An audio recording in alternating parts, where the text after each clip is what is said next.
Hello friends, welcome to IICS platform. आज है 26 जून और 26 जून का करेंगे हम करंट अफेयर। तो चलिए लेक्चर स्टार्ट करते हैं। लेक्चर स्टार्ट करने से पहले चैनल को सब्सक्राइब और बेल आइकन प्रेस करना ना भूलें और वीडियो लास्ट तक देखें। फर्स्ट न्यूज़ है उत्तर प्रदेश ऑर्डिनेंस। अब उत्तर प्रदेश ने क्या किया है? उत्तर प्रदेश ने एक ऑर्डिनेंस पास किया है। किससे रिलेटेड? एंटी चीटिंग या फिर पेपर लीक होने के related to paper leak of government examination. ये क्या कर रहे हैं भाई साहब? ये अपने हाथ पर लिखकर नकल कर रहे हैं और ये बच्चे सीरियसली एग्जाम दे रहे हैं। अब क्या हुआ है कि आपको अभी करंट में पता होगा कि नीट का एग्ज़ाम लीक हो गया था। क्या हो गया था? नीट का एग्ज़ाम लीक हो गया था और इसी कारणवश देश में बहुत डिस्कशन चल रहा था कि पेपर लीक के कारण। तो उत्तर प्रदेश ने क्या किया, एक पेपर लीक को रोकने के लिए एक ऑर्डिनेंस पास किया कि हम उत्तर प्रदेश की स्टेट गवर्नमेंट ने एक ऑर्डिनेंस पास किया to curb the leak of paper और दी पेपर आउट हो जाते हैं उनको बचाने के लिए या उनसे बचाव के लिए। अब देखो इसमें क्या है, इस ऑर्डिनेंस कानून में आपको अगर कोई भी पर्सन पेपर लीक करता है तो उसको सजा दी जाएगी अप टू 2 ईयर या फिर लाइफ इम्प्रिजमेंट भी दे दी जाएगी। मतलब उम्र कैद की सजा भी उसको मिल सकती है। और फाइन कितना है इस कानून में? तो अप टू 1 करोड़। अब चलो अपन एक स्टोरी डिस्कस करते हैं।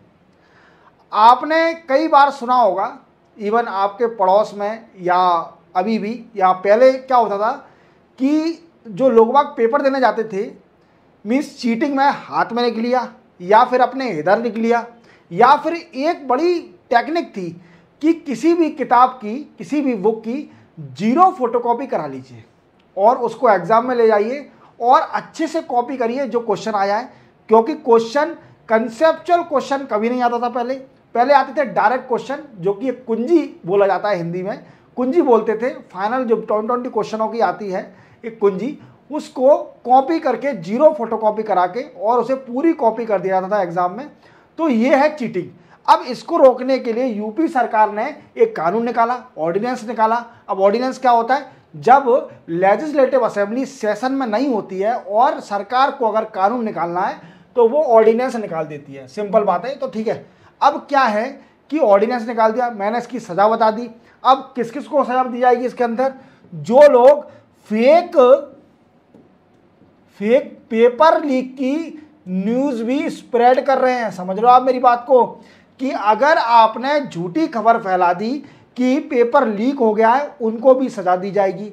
या फिर फेक पेपर, जो फेक पेपर है, आपने वो डिस्ट्रीब्यूट कर दिया कि हाँ यही फाइनल पेपर है, यही आएगा, उनको भी सजा दी जाएगी। या फिर फेक एम्प्लॉयमेंट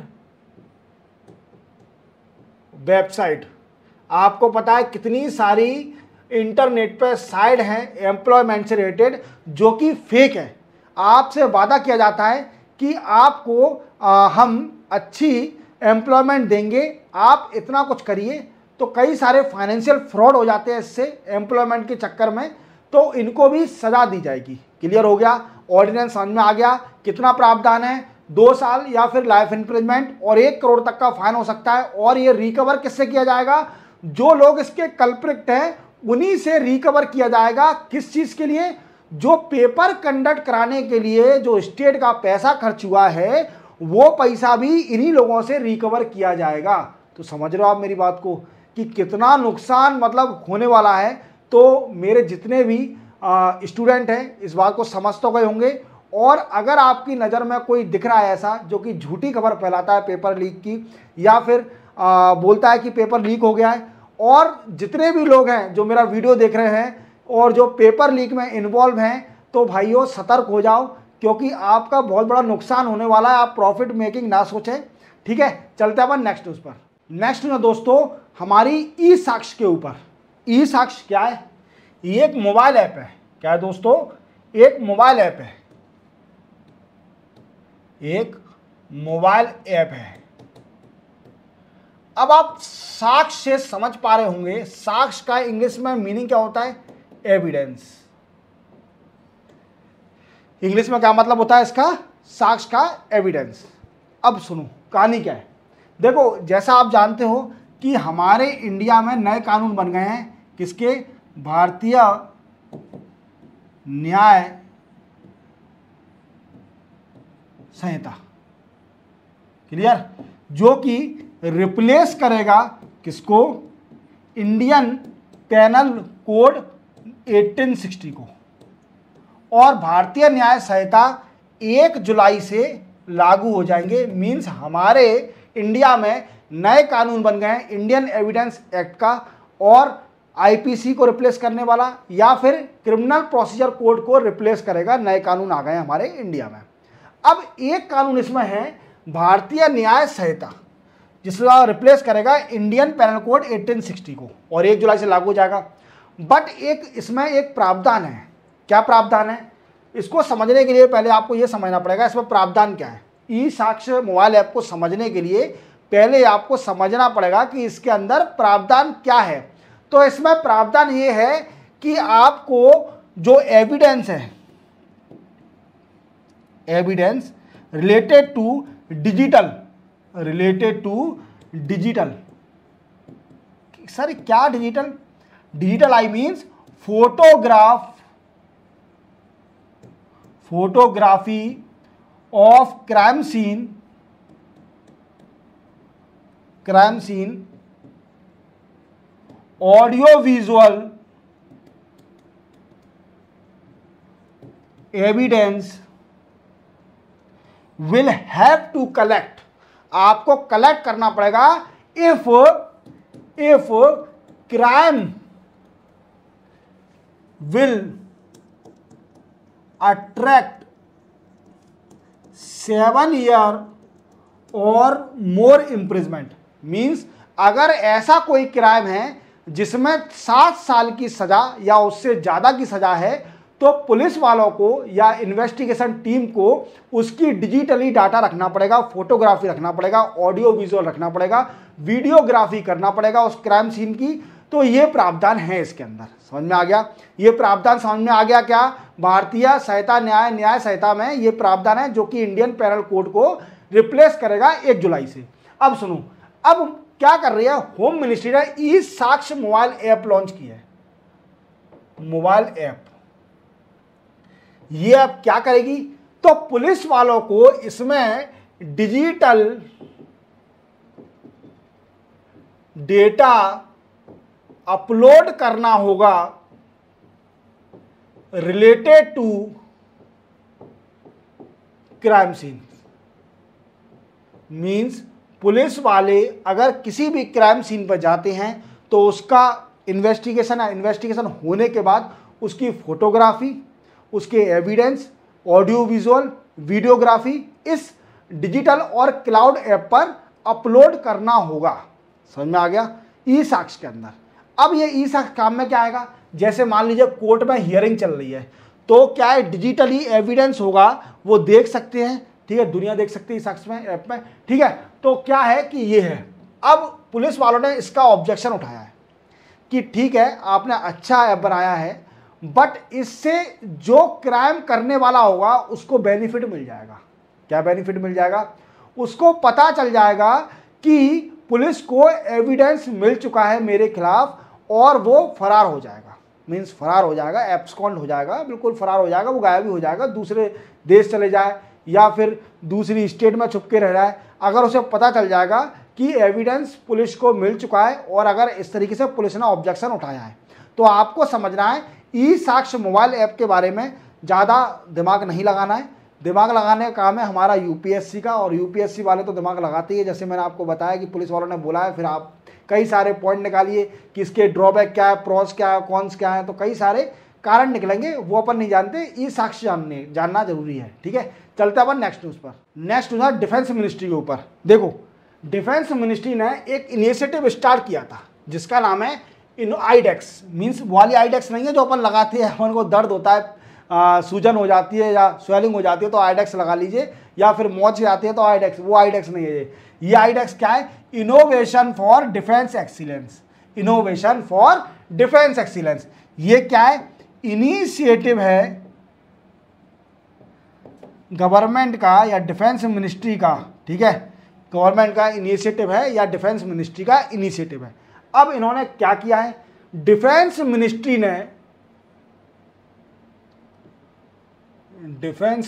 ने under this initiative sign agreement with space pixel technology. क्या किया है? डिफेंस मिनिस्ट्री ने अंडर आइडेक्स एक डील साइन करी है स्पेस पिक्सल टेक्नोलॉजी के साथ। अब किस चीज की डील? अब वो डील साइन करी है for design and developed miniature satellite. अरे सर आपने नई चीज जोड़ दी, मिनिएचर सैटेलाइट क्या होती है? तो दोस्तों miniature satellite are those satellite which are small satellite, जो कि स्मॉल सैटेलाइट है उनको बोलते हैं मिनिएचर सैटेलाइट। याद रखोगे, ठीक है। Miniature satellite those for carrying, जो कि कैरिंग मींस कैरी करके ले जाएगा। क्या कैरी करके ले जाएगा? इलेक्ट्रो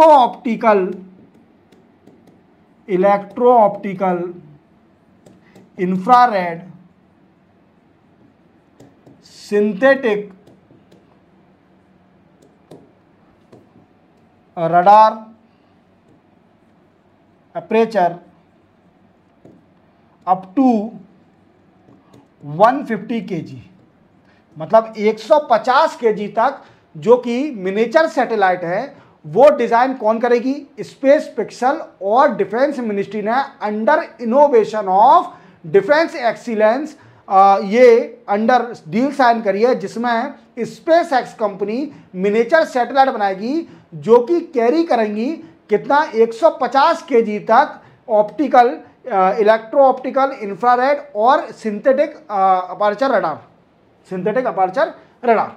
अब देखो, अब क्या है कि देखो आप जानते हो सैटेलाइट में कई सारे पेलोड होते हैं, मींस कई सारे इंस्ट्रूमेंट होते हैं एक सैटेलाइट में जो कि क्या काम करते हैं। जैसे आपको नॉलेज के लिए बता देता हूं कि सैटेलाइट क्या करती है, जब स्पेस में जाती है तब उसका काम स्टार्ट होता है। स्पेस में पहुंचाने का काम किसका होता है? रॉकेट का। देन आफ्टर स्पेस में पहुंचने के बाद जो उसमें पेलोड होगा, उसमें जो इंस्ट्रूमेंट लगे होंगे वो अपना काम करेंगे। क्या काम करेंगे? जैसे अर्थ ऑब्जर्वेशन करेंगे, या फिर किसी भी प्लेनेट पर जाते हैं, प्लेनेटरी मिशन है तो वो प्लेनेट पर जाके सॉइल सैंपल की टेस्टिंग करेंगे, वहाँ पर एबिलिटी चेक करेंगे, वाटर एबिलिटी है कि नहीं है। तो ये सब चीज़ें चेक करी जाती हैं। तो इसको बोला जाता है पेलोड। जो एडिशनल इंस्ट्रूमेंट लगे रहते हैं सैटेलाइट में वो होते हैं पेलोड। तो मिनिएचर सैटेलाइट बनाने के लिए डील साइन करी है डिफेंस मिनिस्ट्री ने स्पेस पिक्सल के साथ कि वो मिनिएचर सैटेलाइट बनाए। समझ में आ गया? मिनिएचर सैटेलाइट क्या? स्मॉल सैटेलाइट बनाए। समझ में आ गया? क्लियर हो गया? इसी के साथ चलते अपन नेक्स्ट न्यूज पर। नेक्स्ट न्यूज है मोदीज रेटिंग। क्या है ये वो हमारे देश के प्रधानमंत्री कंपनी नहीं है मोदी, ये मोडीज है। मोडीज रेटिंग ये क्या करती है? ये देशों को क्रेडिट रेटिंग देती है। क्या देती है दोस्तों? क्रेडिट रेटिंग देती है। अब क्रेडिट रेटिंग होती क्या है? तो 2 पॉइंट आप हमेशा याद रखना, मतलब 2 पॉइंट हमेशा याद रखना क्रेडिट रेटिंग से होता क्या है। तो देखो 2 पॉइंट मेरे हिसाब से आपको 2 ही पॉइंट याद रखने हैं। एक होता है इन्वेस्टमेंट, अभी अपन डिटेल में जानेंगे, और दूसरा लोन। सर क्या समझा दिया? इन्वेस्टमेंट व्हाट आई मीन्स, अगर आपकी क्रेडिट रेटिंग, अगर किसी कंट्री की रेटिंग अच्छी है तो वहां पर इन्वेस्टमेंट आने में किसी को दिक्कत नहीं होगी। मीन्स इन्वेस्टमेंट कंपनी को आने में दिक्कत नहीं होगी, क्योंकि उन्हें पूरा विश्वास होगा कि जो हमारा इन्वेस्टमेंट होगा उसकी व्हाट आई मीन्स कोई ऐसे डिसीजन नहीं होंगे कि व्हाट आई मीन्स हमारा प्रॉफिट ही होगा, जो इन्वेस्टमेंट होंगे रिटर्न अच्छा मिलेगा हमको इस कंट्री में, क्योंकि इसकी रेटिंग बहुत अच्छी है। ठीक है। दूसरा, लोन। अगर किसी कंट्री को लोन चाहिए, कौन सा लोन? एक्सटर्नल लोन चाहिए फ्रॉम इंटरनेशनल बैंक और अदर एरियाज, तो उसकी क्रेडिट रेटिंग चेक करी जाती है। आप जानते हो कि आप जैसे बैंक में जाते हो या फिर क्रेडिट कार्ड लेने जाते हो या फिर आप अपना लोन लेने जाते हो या होम लोन लेने गए आप, तो सबसे पहले जो मैनेजर होगा वो आपकी रेटिंग चेक करेगा, क्रेडिट स्कोर चेक करेगा आपका। जो क्रेडिट स्कोर आपका होगा उसके हिसाब से आपको लोन मिलेगा। अगर क्रेडिट स्कोर आपका कम होगा तो आपको लोन मिलने की पॉसिबिलिटी बहुत कम हो जाएगी। देन आफ्टर आपका सोर्स काम में आएगा। या फिर क्रेडिट कार्ड लेने जा रहे हो, आप देखते होंगे कई सारे लोग बाग क्या करते होंगे कि मॉल में मिलते होंगे आपसे और आपसे बोलते होंगे सर क्रेडिट कार्ड बनवा लीजिए, एसबीआई का नया ऑफर आया है या फिर एचडीएफसी बैंक का नया ऑफर आया है, आप क्रेडिट कार्ड बनवा लीजिए। आप बड़े खुश, आपने कहा बना दे भाई। तो बनाने को तैयार हुए तो सबसे पहले वो आपका क्रेडिट स्कोर चेक करेगा। अगर क्रेडिट स्कोर गलत आपका कम होगा तो बोलेगा सर आपका क्रेडिट कार्ड नहीं बन सकता, आप किसी और का बनवा लीजिए, अपनी वाइफ का बनवा लीजिए या किसी और का बनवा लीजिए, पर आपका नहीं बन सकता क्योंकि आपका क्रेडिट स्कोर बड़ा कम है। तो क्लियर? अब जैसे ठीक है, क्लियर हो गया। तो ऐसे ही किसी कंट्री को जब लोन, एक्स्ट्रा लोन मिलता है तो पहले चेक करा जाता है कि उसका क्रेडिट रेटिंग कितनी है। जैसे हमारे इंडिया की अभी क्रेडिट रेटिंग है स्टेबल एंड BAA3, ये मॉडीज रेटिंग में हमारी क्रेडिट रेटिंग है। ठीक है। अब क्या बोला है इन्होंने इंडिया के लिए बहुत बड़ी बात बोली है। क्या बोला है कि इंडिया में जो वाटर क्राइसिस है, water crisis and climate change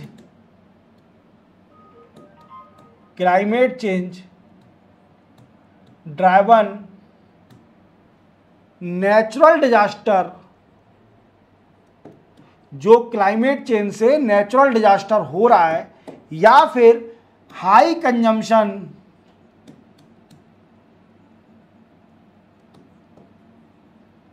and economic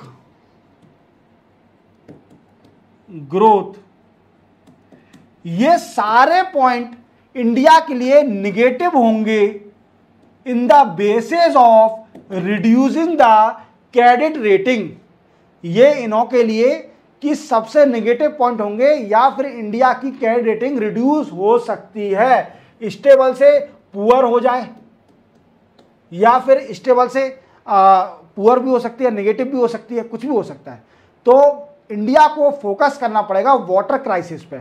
अभी देखिए क्या चल रहा है कि अभी दिल्ली में वाटर क्राइसिस चल रहा है, दिल्ली में वाटर क्राइसिस चल रहा है, पीने के पानी के लिए बड़ी किल्लत है। और वहाँ का एक लीडर भी है अतिशी मैम, अतिशी, वो क्या है धरने पे ही बैठी है, भूख हड़ताल पे, हंगर स्ट्राइक पे बैठी है पानी के चक्कर में। अब वो अलग बात है वो खा रही है कि नहीं खा रही वो अलग बात है, पीछे टेंट के पीछे चल रहा हो शायद प्रोग्राम, तो वो अलग चीज़ है खाने पीने का, तो वो अलग बात है। पर उनका एक धरना चल रहा है अभी। ठीक है, सीरियस मत लेना, मजाक की बात है। ठीक है, अतिशी जो है वो क्या करे, भूख हड़ताल बैठी है फॉर वाटर क्राइसिस। तो अगर मोदीज रेटिंग ने बोला है कि अगर देखा जाए तो इंडिया का per capita water consumption annually, per capita water consumption annually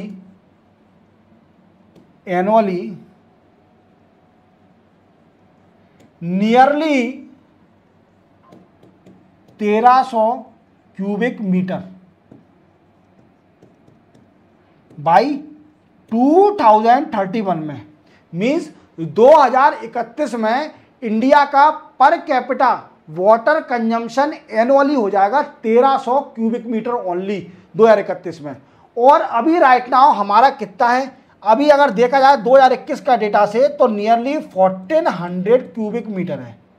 cubic metre हम पानी कंजम करते हैं, पर कैपिटा कंजम हर आदमी एक साल में इतना वाटर का यूज कर लेता है, कितना 1400 क्यूबिक मीटर का। अब देखो, अब मैं सबसे बड़ी बात, क्योंकि इंटरनेशनली अगर देखा जाए तो कम से कम हर पर्सन का पर कैपिटा वाटर कंजम्पशन 1700 होना चाहिए। ये एक we can say limit of the internationally that is होना चाहिए कितना, 1700 means 1700 cubic metre annually per person को वाटर अवेलेबिलिटी होना चाहिए।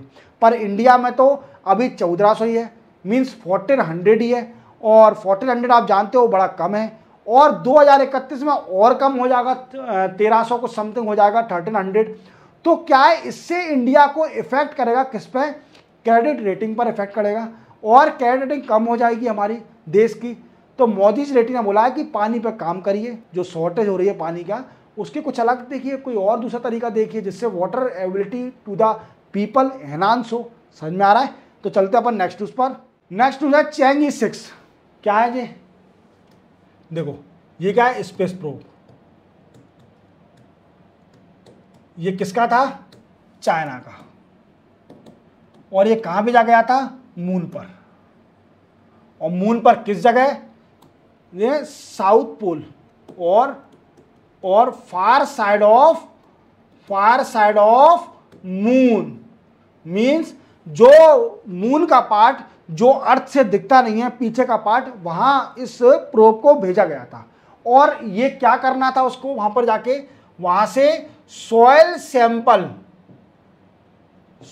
सैंपल कलेक्ट करके अर्थ पर फिर से आना था, और ऐसा काम कर दिया है। देखो ये आ गया है, और कहां गिरा है, ये मंगोलिया में गिरा हुआ है, मंगोलिया कंट्री में। वहां से चाइना ने इसको रिकवर कर लिया, चाइना का था तो वहां से इसको रिकवर कर लिया, और ये सॉइल सैंपल जो फार साइड ऑफ द मून है वहां से कलेक्ट करके ले आया। समझ में आ गया? और चाइना वर्ल्ड की नंबर 1 कंट्री बन गई, पहली फर्स्ट कंट्री बन गई जो ऐसा करने वाली है। ठीक है, ऐसा करने वाली है। अब देखो जो दिखता है पार्ट मून का, वहां से सैंपल लाना तो यूएसए ने भी कर लिया, रशिया ने भी कर लिया, जापान ने भी कर लिया, तो मतलब ये सभी कंट्री कर चुकी हैं वहां से लाना सैंपल।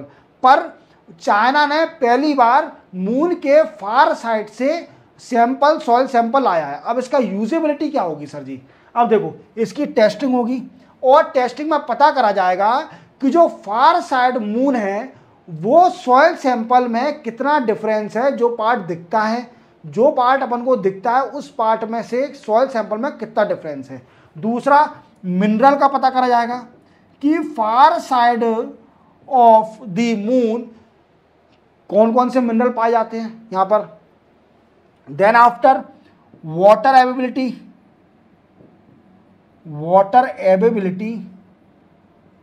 और एक और चीज जो मेन होगा, मून की ऑरिजिनिटी, मून का ओरिजिन कब से हुआ, that is also a main point, और the main we can say that's a main feature और main motive behind Chang'e 7 that collect the sample from the far side of the moon. और ये space probe China का है जो कि आके Mongolia में गिरा, और मंगोलिया से रिकवर कर लिया चाइना लोगों ने। यही न्यूज़ थी। चलते अपन नेक्स्ट न्यूज़ पर। नेक्स्ट न्यूज़ है केनिया के ऊपर। केनिया में क्या चल रहा है, देखो कितने सारे लोग आ गए, कितने सारे लोग आ गए। ये तो ऐसा लग रहा है जो अफगानिस्तान जैसे वर्ल्ड कप जीत गई हो, अफगानिस्तान में ऐसा सेलिब्रेट किया जा रहा है कि वो वर्ल्ड कप जीत गई हो, T20 वर्ल्ड कप। सेमीफाइनल आने से ही अफगानिस्तान में इतना सेलिब्रेट हो रहा है कि मतलब ऐसा, जो ब्राज़ील और अर्जेंटीना में जब फीफा वर्ल्ड कप जीत जाती है कंट्री, तो जो सेलिब्रेट होता है वही सेलिब्रेट हो रहा है अफगानिस्तान के अंदर सेमीफाइनल में एंटर होने के लिए ही अफगानिस्तान का। तो ये सेलिब्रेट नहीं कर रहे हैं, केनिया के टीम को सेलिब्रेट नहीं कर रहे हैं दोस्तों, ये प्रोटेस्ट कर रहे हैं, प्रोटेस्ट अगेंस्ट बिल ऑफ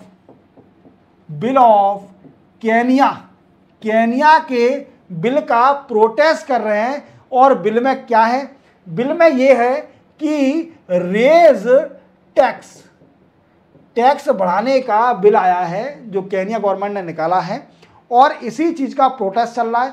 और पुलिस ने फायरिंग भी कर दी, इसमें कुछ लोगों की मृत्यु भी हो गई है, कैजुअलिटी भी हो गई है, 5-6 लोग मर भी गए हैं शायद, आई थिंक, या फिर ज़्यादा कैजुअलिटी हो गई है, पता नहीं, दूसरा देश है, ज़्यादा डिटेल में अपन को पता नहीं। पर ये कारण क्या है केनिया सरकार ने ऐसा बिल क्यों निकाला? देखो, केनिया देश कहां पर है? आप जानते हो अफ्रीकन कॉन्टिनेंट में आता है। केनिया देश अफ्रीकन कॉन्टिनेंट में। अब African continent is a black continent. क्या है दोस्तों? ब्लैक कॉन्टिनेंट है, ब्लैक कॉन्टिनेंट। अब ब्लैक कॉन्टिनेंट होने के साथ यहां पर कई सारी कंट्रियां बड़ी गरीब हैं, मींस पुअर कंट्रियां हैं, और अगर वर्ल्ड में कुछ भी होता है तो इसका निगेटिवली इफेक्ट पड़ता है किस पर? जो पुअर कंट्रियां हैं, अफ्रीकन कंट्री पर। अब देखो क्या हुआ था कि कोरोना आया था, कोरोना या वी कैन से कोविड-19 आया था। इसका इफेक्ट किस पर पड़ा? केनिया पर। दूसरा, रशिया यूक्रेन वार, रशिया और यूक्रेन में वार चल रहा है, उसका इंटरनेशनली इफेक्ट हो रहा है और केनिया पर भी उसका इफेक्ट पड़ा। तीसरा, 2 कंसेक्यूटिव ईयर, लगातार 2 साल economic depression, economic depression. Fourth point क्या है? चौथा पॉइंट है कि वहां की जो करेंसी है, केनिया करेंसी, डिप्रिसिएशन, मींस उसकी वैल्यू रिड्यूस होते जा रही है, उसकी वैल्यू रिड्यूस होते जा रही है अगेंस्ट डॉलर, मींस प्राइस बढ़ रही है। केनिया जैसे मतलब $1 हो गया कई केनियन करेंसी के अलावा, ठीक है। डिप्रिसिएशन वो होता है अगर कोई लोकल करेंसी की प्राइस दिन प्रतिदिन बढ़ जाती है अगेंस्ट डॉलर, एक सिंगल डॉलर के खिलाफ, तो दैट इज कॉल्ड डिप्रिसिएशन।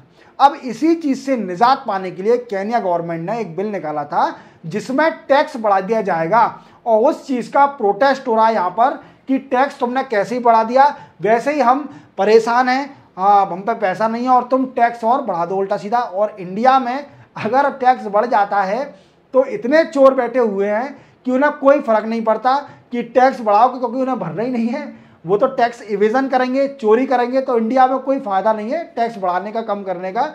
जिनको देना है वो दे रहे हैं, जिनको नहीं देना तो वो कैसे ना कैसे चोरी कर रहे हैं। पर केनिया में इसका बहुत गंदा इफेक्ट पड़ रहा है, तो केनिया वाले लोग इसका प्रोटेस्ट कर रहे हैं। क्लियर? इसी के साथ चलते हैं अपन नेक्स्ट न्यूज पर। नेक्स्ट न्यूज और लास्ट न्यूज है सीआरपीएफ के ऊपर।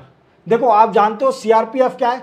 Central reserve police force. अब ये क्या है, इसका काम क्या है आप जानते हो? इसका काम क्या है? जम्मू कश्मीर में ये सबसे ज्यादा है, जम्मू कश्मीर में प्रोटेक्शन प्रोवाइड करा रही है जम्मू कश्मीर में फ्रॉम दी पाकिस्तान टेररिस्ट। अब वो पाकिस्तान टेररिस्ट है, वो क्या करते हैं? पीओके से आकर इंडिया में, जम्मू कश्मीर में, श्रीनगर में आ जाते हैं और टेररिस्ट एक्टिविटी करते हैं। अब वो आते कहाँ से हैं? वो आते हैं दोस्तों माउंटेन एरिया से, माउंटेन एरिया से आते हैं, या फिर अंदर सुरंग बना लेते हैं। आपने भाईजान मूवी देखी होगी, तो भाईजान में जब सलमान खान जब उसको पाकिस्तान जाना होता है मुन्नी को छोड़ने के लिए, तो वो सुरंग से पहले जाता है और इतना मूर्ख दिखाया है उसके अंदर उसको कि वो पाकिस्तान के जो आर्मी को उनको बता देता है कि मैं सुरंग से आया हूँ और आप सुरंग बंद कर दीजिए। तो मतलब ठीक है जो भी है, तो वो माउंटेन एरिया और जो कि केव होती है, जो बनी रहती है सुरंगें, उन वहाँ से लोग बाग आते हैं, टेररिस्ट आते हैं और इंडिया में टेररिस्ट एक्टिविटी करते हैं। पर सीआरपीएफ क्या करने वाली है? सीआरपीएफ अपनी बटालियन को बढ़ाने वाली है, बटालियन को बढ़ाने वाली है to protect the mountain area, to protect the mountain area को बचाने के लिए वो सीआरपीएफ माउंटेन बटालियन बढ़ाने के लिए कर रही है।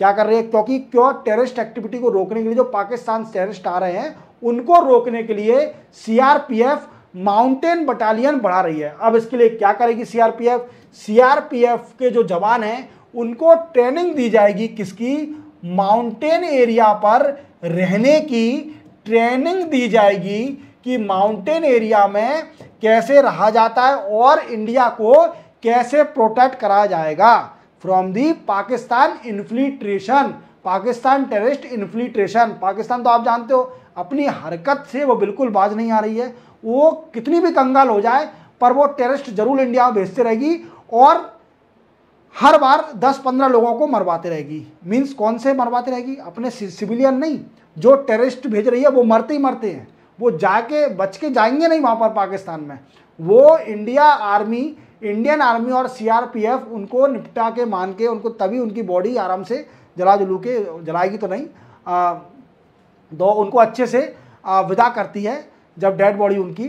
तो ये आप ध्यान रखना कि पाकिस्तान वालों ऐसे मत भेजो, क्योंकि उनकी डेड बॉडी एक्सेप्ट करोगे, आप खुद समझो ना यार, पीओके के लोगों को खुद समझना चाहिए इस बात को कि आप बच के तो आने नहीं हो इंडिया से, आप 10-15 लोग हमारे सिविलियन मार भी दोगे तो आपकी भी तो जान जाएगी। तो अपनी जान बचाइए, अपनी फैमिली पर ध्यान दीजिए, क्यों इस चक्कर में पड़ रहे हो डिप्लोमेसी में कि श्रीनगर चाहिए। ये गवर्नमेंट का काम है, गवर्नमेंट खुद हैंडल करेगी, तुम क्यों बीच में बोल रहे हो, ठीक है। तो इसी के साथ 26 जून के करंट अफेयर कंप्लीट होते हैं। मिलते हैं हम कल 27 जून के नए करंट अफेयर के साथ। चैनल को सब्सक्राइब और बेल आइकन प्रेस करना ना भूलें। तब तक के लिए जय हिंद।